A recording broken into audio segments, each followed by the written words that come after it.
So, hello and welcome back yet again. We are back for another, I was going to say thrilling week of Around the World in 80 Days. And it's not a bad book. It's not 20,000 Leagues Under the Sea, that's for sure. But yeah, I think we've made it to almost China or maybe almost Hong Kong in the last chapter. I think we had stopped at Singapore and we're chugging on towards Hong Kong, where we're going to be dropping off our damsel in distress and then heading to Japan. I don't know. The real question is, does anyone think that Phileas Fogg is going to look at any of the sites that he's passing, or is he just going to stare at his little chart the entire journey? At least Passepartout is enjoying the trip. Phileas, on the other hand, just seems to worry about his schedule. And he doesn't even worry about it. He is possibly the most white bread character that I have ever read, and that's saying a lot. Anyway, I am enjoying the story, and I am enjoying the descriptions of some of the countryside, but yeah, Phileas is a very unsympathetic character. Or not even unsympathetic. Like, you can kind of get behind a bad character because you can lampoon a bad character or you can rail against a bad character, but Phileas is just kind of a blank slate. I don't know. Interesting, but I am curious to see how this all shakes out because the much more entertaining Mr. Fix is still chasing them. So we're going to pick back up with chapter 18 of Around the World in 80 Days by Jules Verne, which is titled In Which Phileas Fogg, Passepartout, and Fix Go Each About His Business. The weather was bad during the later days of the voyage. The wind, obstinately remaining in the northwest, blew a gale and retarded the steamer. The Rangoon rolled heavily, and the passengers became impatient of the long, monstrous waves which the wind raised before their path. A sort of tempest arose on the 3rd of November, the squall knocking the vessel about with fury, and the waves running very high. The Rangoon reefed all of her sails, and even the rigging proved too much, whistling and shaking amidst the squall. The steamer was forced to proceed slowly, and the captain estimated that she would reach Hong Kong 20 hours behind time. More if the storm lasted. Phileas Fogg gazed at the tempestuous sea, which seemed to be struggling, especially just to delay him with its habitual tranquility. He never changed his face for an instant. Through a delay of 20 hours, which would make him too late for his Yokohama boat, would inevitably cause the loss of his bet. But this man of nerve manifested neither impatience nor annoyance. It seemed as if the storm was a part of his program and had already been foreseen. Aouda was amazed to find him as calm as he had been from the very first time she had seen him. Fix did not look at the state of things in the same light at all. The storm pleased him. His satisfaction would have been complete if the Rangoon had been forced to retreat before the violence of the wind and wave. Every delay filled him with hope, for it became more and more possible that Fogg would be obliged to remain for a few days in Hong Kong. And now the heavens themselves had become Fix's allies with gusts and squalls. It didn't matter that it made him seasick. He made no account of this inconvenience, and while his body was writhing under the effect, his spirit was bounding with hopeful exultation. Passepartout, though, was enraged beyond expression by this weather. Everything had gone so well until now. Earth and sea seemed to be at his master's service. The steamers and railways had obeyed him. The wind and steam had united to speed his journey. Had the hour of adversity come? Passepartout was as much excited as if the 20,000 pounds were to come from his own pocket. The storm exasperated him, the gale made him furious, and he longed to lash the sea into obedience. Poor fellow. Fix carefully concealed from Passepartout his own satisfaction, for had he betrayed this, Passepartout could scarce have restrained himself from personal violence upon him. Passepartout remained on deck for as long as the tempest lasted, being unable to remain quietly below, and taking it into his head to aid the progress of the ship by lending a hand to the crew. He overwhelmed the captain, the officer, and the sailors, who could not help laughing at his impatience with all kinds of questions. He wanted to know exactly how long the storm was going to last, whereupon Passepartout was referred to the barometer, which seemed to have no intention of rising. Passepartout shook it, but with no perceptible effect, for neither shaking nor maledictions could prevail upon the barometer to change its mind. On the 4th, though, the sea became more calm and the storm lessened its violence. The wind veered southward and was once again favorable. Passepartout cleared up with the weather. A few of the sails were unfurled, and the Rangoon resumed its most rapid speed. The time lost could not, however, be regained. Land was not sighted until 5 o'clock on the morning of the 6th. The steamer had been due on the 5th. Phileas Fogg was 24 hours behind, and the Yokohama steamer would doubtless be missed. The pilot went on board at 6 and took his place on the bridge to guide the Rangoon through the channels to the port of Hong Kong. Passepartout longed to ask him if the steamer had left for Yokohama, but didn't dare, for he wished to preserve the spark of hope which still remained until the very last moment. He had confided his anxiety to Mr. Fix, who, sly rascal, tried to console him by saying that Mr. Fogg would be in time if he took the next boat, but this just put Passepartout into a passion. Mr. Fogg, bolder than his servant, did not hesitate to approach the pilot and tranquilly ask him if he knew when a steamer would leave Hong Kong for Yokohama. "At high tide tomorrow morning," said the pilot. "Ah," said Mr. Fogg, without betraying any astonishment at all. Passepartout, who heard what had passed, would willingly have hugged the pilot, whereas poor Fix would have been glad to twist the man's neck. "And what is the steamer's name?" said Mr. Fogg. "The Carnatic." "Shouldn't she have left yesterday?" "Yes, sir, but they had to repair one of her boilers, and so her departure was postponed until tomorrow." "Thank you," said Mr. Fogg, descending mathematically down to the saloon. Passepartout clasped the pilot's hand and shook it heartily, in his delight, saying, "Monsieur Pilot, you are the best of good fellows." The pilot probably does not know to this day why his responses won him this enthusiastic greeting. He remounted the bridge, and he guided the steamer through a flotilla of junks, tonicas, and fishing boats which crowd the harbors at Hong Kong. At 1 o'clock, the Rangoon was at the quay, and the passengers going ashore. Chance had strangely favored Phileas Fogg, for had not the Carnatic been forced to lie over for repairing her boilers, she would have left on the 6th of November, and the passengers for Japan would have been obliged to wait a week until the next steamer.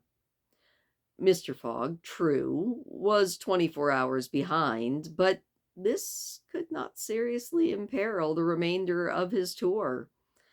The steamer, which crossed the Pacific from Yokohama to San Francisco, made a direct connection with that one from Hong Kong, and it could not sail until the latter reached Yokohama. And if Mr. Fogg was 24 hours late on reaching Yokohama this time, would no doubt be easily regained on the voyage of 22 days crossing the Pacific. So he found himself then about 24 hours behind, 35 days after he had left London. The Carnatic was announced to leave Hong Kong at 5 the next morning. Mr. Fogg had 16 hours in which to attend to his business here, which, of course, was to deposit Aouda safely with her wealthy relative. As soon as he landed, he conducted her to a palanquin in which they repaired to the club hotel. A room was engaged for the young woman, and Mr. Fogg, after seeing that she wanted for nothing, set out in search of her cousin Gigi. He instructed Passepartout to stay at the hotel until he returned, so that Aouda might not be left entirely alone. Mr. Fogg repaired to the Exchange, where he did not doubt everyone would know such a wealthy and considerable person as a Parsee merchant.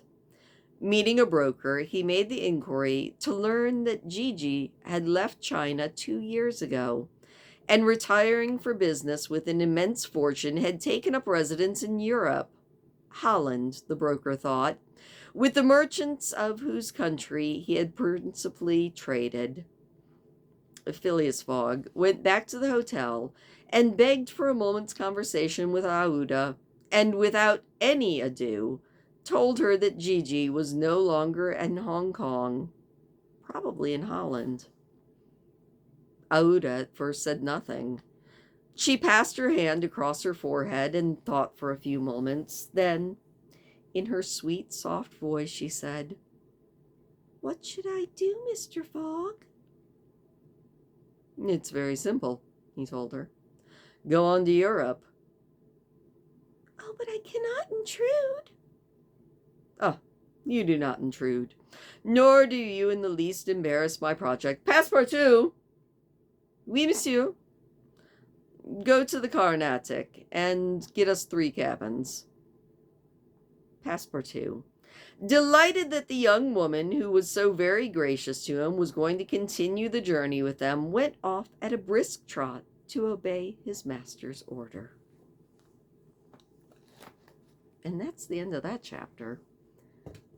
So, if I get this correct, we are actually about halfway done with the voyage, which works out pretty good because we're like halfway done with the book. I still don't feel like I know any of these characters. Like, we've read about them, definitely, but I don't feel like I know them.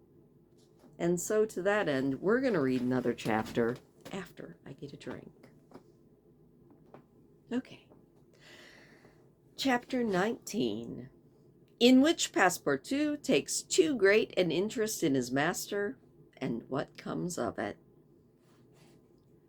Hong Kong is an island which came into the possession of the English by the Treaty of Nankin after the War of 1842, and the colonizing genius of the English has created upon it an important city and an excellent port. The island is situated at the mouth of the Canton River and is separated by about 60 miles from the Portuguese town of Macau on the opposite coast. Hong Kong has beaten Macau in the struggle for the Chinese trade, and now the greater part of the transportation of Chinese goods finds its deposit at the former.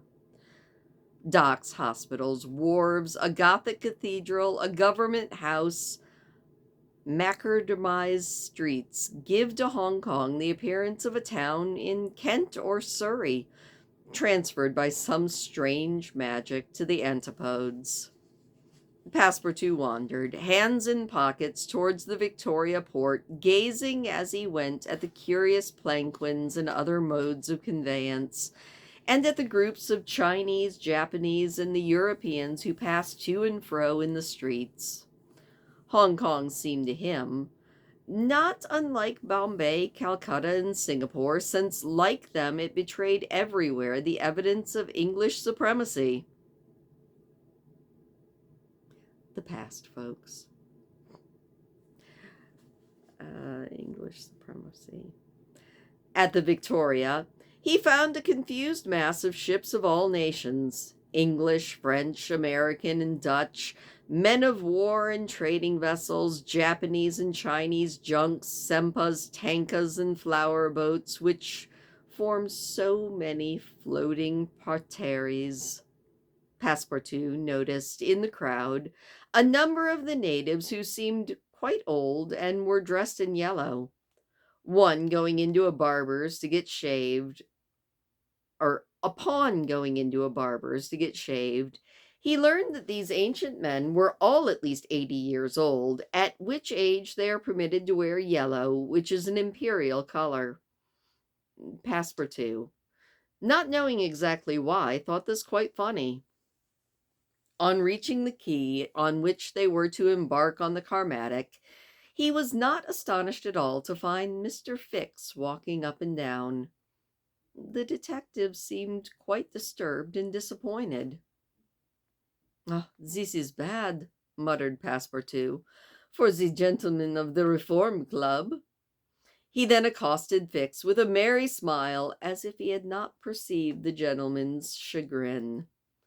The detective had, indeed, good reasons to inveigh against the bad luck which seemed to chase him. The warrant had not come. It was certainly on the way, but just as certain it could not reach Hong Kong for at least several more days, and this being the last English territory on Mr. Fogg's route, why, this robber would escape, unless he could detain him, of course. "Well, Monsieur Fix," said Passepartout, "have you decided to go with us as far as America?" "Yes," said Fix, through gritted teeth. "Oh, très bien," said Passepartout with a laugh. "I knew you could not persuade yourself to separate from us. Come, engage your room." They entered the steamer office together and secured cabins for 4 people. The clerk, as he gave them the tickets, informed them that the repairs on the Carnatic, having been completed, would have the steamer leaving that very evening, and not the next morning as had been announced. "Ah, this will suit my master even better," said Passepartout. "I will go and inform him now." Fix decided to make a bold move. He resolved to tell Passepartout everything. It seemed to be the only possible means of keeping Phileas Fogg for a few days longer in Hong Kong. He accordingly invited his companion into a tavern which had caught his eye on the quay. On entering, they found themselves in a large room, handsomely decorated, at the end of which was a large camp bed furnished with cushions. Several people lay on this bed, sleeping deeply. At the small tables, which were arranged all around the room, some 30 customers were drinking English beer, porter, gin, and brandy, smoking all the while long red clay pipes stuffed with little balls of opium mingled with essence of rose. From time to time, one of the smokers, overcome with the narcotic, would slip under the table, whereupon the waiters, taking him by head and feet, would carry him and lay him on the bed. The bed already supported 20 of these stupefied stots. Fix and Passepartout saw that they were in a smokehouse haunted by the wretched, cadaverous, idiotic creatures to whom the English merchants sell every year the miserable drug called opium, to the amount of £1,400,000. Thousands devoted to one of the most despicable vices which afflict humanity. The Chinese government has in vain attempted to deal with the evil by stringent laws. It passed gradually from the rich, to whom it was at first exclusively reserved, down into the lower classes, and then its ravages could just not be stopped. Opium is smoked everywhere, at all times, by men and women in the Celestial Empire, and once accustomed to getting it, the victims can't live without it, except by suffering horrible bodily contortions and agonies. A great smoker can smoke as many as 8 pipes a day, but he dies in about 5 years. In one of these dens that Fix and Passepartout search in search of friendly cups, they found themselves. Passepartout had no money, but he willingly accepted Mr. Fix's invitation in hope of returning and buying Mr. Fix a beer in some future time. They ordered 2 bottles of port, to which the Frenchman did ample justice, while Fix observed him closely. They chatted about the journey, and Passepartout was especially merry at the idea that Fix was continuing on with them. When the bottles were empty, though, he rose to go and tell his master of the change in the time of the sailing of the Carnatic. But Fix grabbed him by the arm and said, "Hang on a minute." For why, Monsieur Fix?" "I need to have a serious talk with you." "Ah, serious talk!" cried Passepartout, drinking up the little wine that was left in the bottom of his glass. "Well, we shall talk about it tomorrow. I have no time today." "Stay here," said Fix. "What I have to say concerns your master." At this, Passepartout looked attentively at his companion. Fix's face had a singular expression, so Passepartout resumed his seat. "What is it you have to say?" Fix put his hand on Passepartout's arm and, lowering his voice, said, "Have you guessed who I am?" "Ah, parbleu!" said Passepartout with a smile. "Then I'm going to tell you everything." "Now that I know everything, my friend." "Ah, that is so good, but go on, go on." "First, though, let me tell you that those gentlemen have put themselves to a useless expense." "Useless?" said Fix. "You speak so confidently. It's clear you don't know how large the sum is." "Oh, but of course I do," said Passepartout. 20,000 pounds. 55,000, said Fix. "What?" cried Passepartout. "Has Monsieur Fogg dared? 55,000 pounds! Well, there's all the more reason for not losing an instant of time." He got up quickly. Fix pushed Passepartout back into his chair and said, 55,000 pounds, and if I succeed, I get 2,000 pounds. See? If you help me, I'll let you have 500. "Help you?" cried Passepartout. "Yeah, help me keep Mr. Fogg here for 2 or 3 days." "Why, what are you saying? Those gentlemen are not satisfied with following my master and suspecting his honor, but now they will put obstacles in his way? Ah, I blush for them." "What the heck do you mean?" said Fix. "Why, I mean it is a piece of shameful trickery. They might as well waylay Mr. Fogg and put his money in their pockets." "Well, that's what we count on doing." "So it is a conspiracy?" cried Passepartout, who became more and more excited as the liquor mounted in his head, for he had gotten drunk without perceiving it. "It is a conspiracy! And they say they are gentlemen. Bah!" Fix started to feel puzzled. "Members of the Reform Club," said Passepartout. "You must know, Monsieur Fix, that my master is an honest man, and that when he makes a wager, he tries to win fairly." "Wait, who do you think I am?" said Mr. Fix. "Parbleu! You are an agent of the members of the Reform Club, sent out to interrupt my master's journey. But even though I found you out some time ago, I've taken good care to tell nothing to Mr. Fogg." "So he don't know nothing, then?" "Not a sing," said Passepartout, again emptying his glass. Detective Fix passed his hand over his forehead and hesitated before speaking again. What should he do?